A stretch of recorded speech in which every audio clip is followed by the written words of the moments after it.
साथियों ने सहयोग किया है। आज के अतिथियों का जब तक यहाँ पर हमारे सम्मानीय महापुरुषों की प्रतिमाओं का माल्यार्पण चाहेंगे। सामने जो काउंटर है, जिन साथियों ने अपना पंजीयन नहीं कराया है, अपना नाम नंबर काउंटर पे पंजीयन जरूर करा देंगे, जिससे हम सभी को भविष्य के किसी आयोजन का आप सभी को जानकारी और सूचना देने में सहूलियत रहे।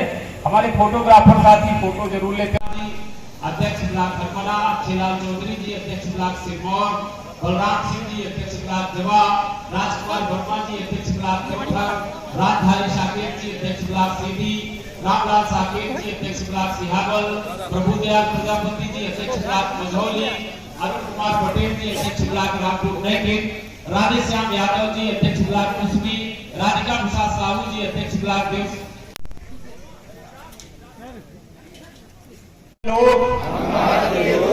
भारत को संपूर्ण प्रभुत्व संपन्न समाजवादी पंथ निरपेक्ष लोकतंत्रात्मक गणराज बनाने के लिए तथा उसके समस्त नागरिकों को सामाजिक, आर्थिक और राजनैतिक न्याय, विचार, अभिव्यक्ति, विश्वास, धर्म और उपासना की स्वतंत्रता, प्रतिष्ठा और अवसर की समता प्राप्त कराने के लिए तथा उन सब में व्यक्ति की गरिमा और राष्ट्र की एकता और अखंडता सुनिश्चित कराने वाली बंधुता बढ़ाने के लिए दृढ़ संकल्प होकर इस संविधान को अंगीकृत, अधिनियमित और आत्मर्पित करते हैं। हमको दी गई थी कि 8 तारीख को आप रीवा जिले में एक ऐसा कार्यक्रम करिए जिसमें सभी समाज के लोग यहाँ पर उपस्थित होकर और अपनी जो इस देश में प्रदेश में जो समस्याएं हैं, जो मांगे हैं, उनको लेकर चर्चा करें कि हमारे ओबीसी संगठन, ओबीसी समाज को क्या दिक्कतें हैं। इतना बड़ा समाज जिसको 52% अभी बिहार की जनगणना हुई है तो 63% आबादी है, लेकिन इस आप सबके समक्ष भाषण करना चाहता हूँ। हमारे जो प्रमुख मांगे हैं सरकार से भी, जो भी सरकार बने उससे भी, नंबर 1 है कि ओबीसी के 27% आरक्षण को निश्चित समय में सुप्रीम कोर्ट, हाई कोर्ट से त्वरित निराकरण कर संविधान की 9वीं अनुसूची में शामिल कराना। ये क्या है, ओबीसी का बना हुआ है, लेकिन वो 2018 से आज तक उसमें केवल निर्माण कार्य चल रहा है। 2018 के पहले 50 छात्र उसमें रहते थे, पढ़ते थे, लेकिन निर्माण के नाम पर उसको भी खाली करा लिया गया और हमारा इतना बड़ा समाज उसको देखने के लिए न कभी जाता है न किसी को चिंता है।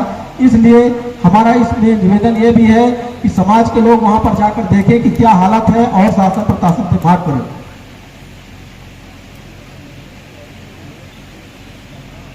SC/ST के पदोन्नत में लगी रोक, ये SC/ST जो हमारे कर्मचारी वर्ग हैं उनके पदोन्नति में आप देख रहे हैं कि न्यायालय से रोक लगा दी गई और सारी की सारी पदोन्नत भी कर दी गई।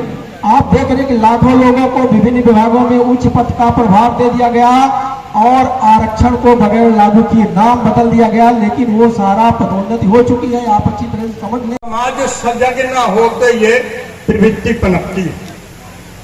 बाद में द्रविड़ आंदोलन हुआ। द्रविड़ आंदोलन में माननीय रामास्वामी पेरियार ने जो संकल्प लिया कि मैं दक्षिण में मनुवादी शक्तियों को उखाड़ फेंकूंगा,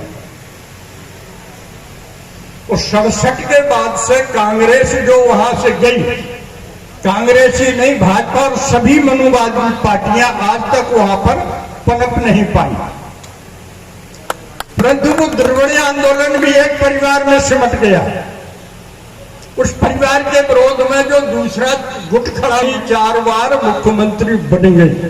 आंदोलन द्रविड़ों का, आंदोलन पिछड़ा वर्गों का, आंदोलन भारत के मूल निवासियों का, और उस आंदोलन के कोर पकड़ करके एक ब्राह्मणी 4-4 बार मुख्यमंत्री तमिलनाडु की बन गई। ये हमारी कमजोरी है। आए तो जनगणना करवाएंगे। उस व्यक्ति के मन में ये बात कैसे आई ये आप जान लो। कुछ लोग खूब उचक के डाल रहे हैं पोस्टर। मैंने कहा इतने मिनट मैंने समझाया तो राहुल गांधी को समझ में आया। मुझे लगा कि राहुल गांधी को गाली दे रहे हैं। इतना कि बुद्धू है कि कोई 15-20 मिनट समझाएगा और वो समझ जाएगा। सैम पेत्रोदा, ये नाम सुना है आपने? सैम पेत्रोदा से राहुल जी ने पूछा कि हमारी ये दुर्गति, इसका समाधान क्या है? उसने समझाया कि कांग्रेस ने हवा हमेशा ओबीसी की उपेक्षा की है। स्वतंत्रता के बाद कांग्रेस के साथ में तमाम सवर्ण राजे महाराजे एसटी एसटी को पूना पैक्ट में जो अधिकार दिए वो वर्ग उसके साथ हो गया। ओबीसी पूर्णता उपेक्षित हुआ तो ओबीसी दूसरे अवसर तलाशने लगा। उसमें समाजवादी पार्टी भी है और उस समय एक वो बनी थी रामराज परिषद, ऐसी कोई पार्टी बनी थी और फिर भारतीय जनसंघ अस्तित्व में आया, उसकी ओर चली गई और आज तक कांग्रेस ने उसका हक नहीं दिया। अब यही एकमात्र उपाय आपके उत्थान का है कि आप पिछड़े वर्गों की संख्यानुपात में उसकी हिस्सेदारी देने का वचन दो और ये देंगे। ये प्रमाण आपको देना होगा सार्वजनिक मंच से बोल करके। और राहुल गांधी लगातार ये बात बोल रहे हैं। मैंने राहुल को कभी पसंद नहीं किया।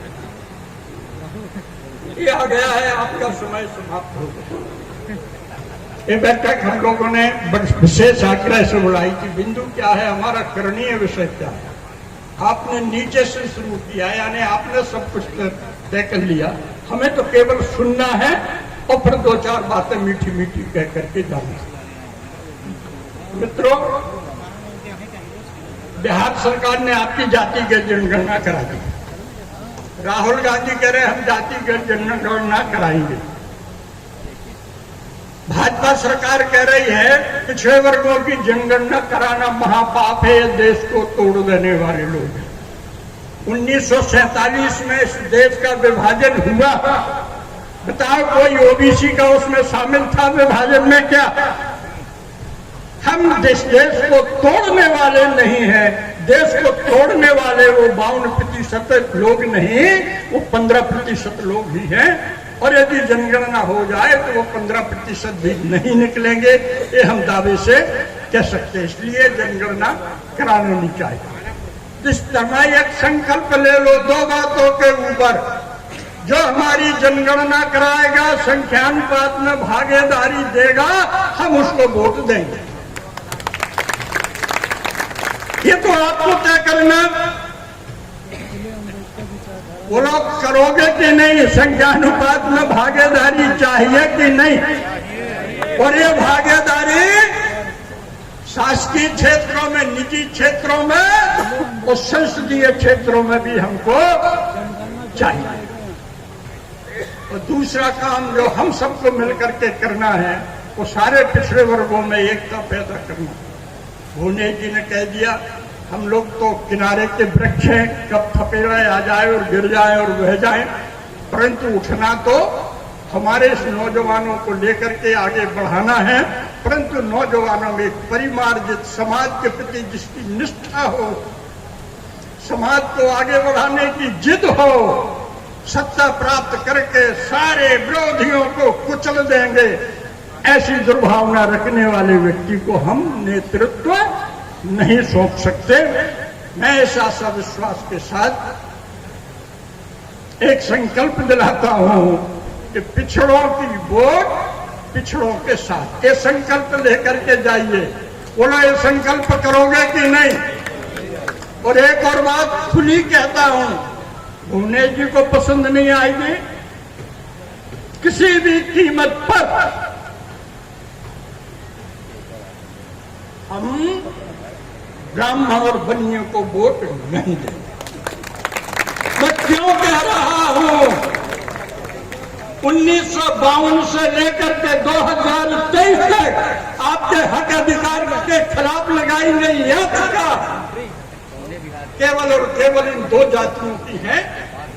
पिछली 20 में जो दो याचिकाएं हैं, एक रघुवंशी की ही, एक जैन की, ये पहली बार हुआ है।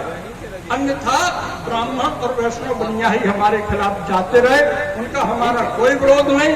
तुम हक नहीं मिलने देना चाहते, हम आपको वोट नहीं देना चाहते, बस इतना ही संकल्प है। जय भारत।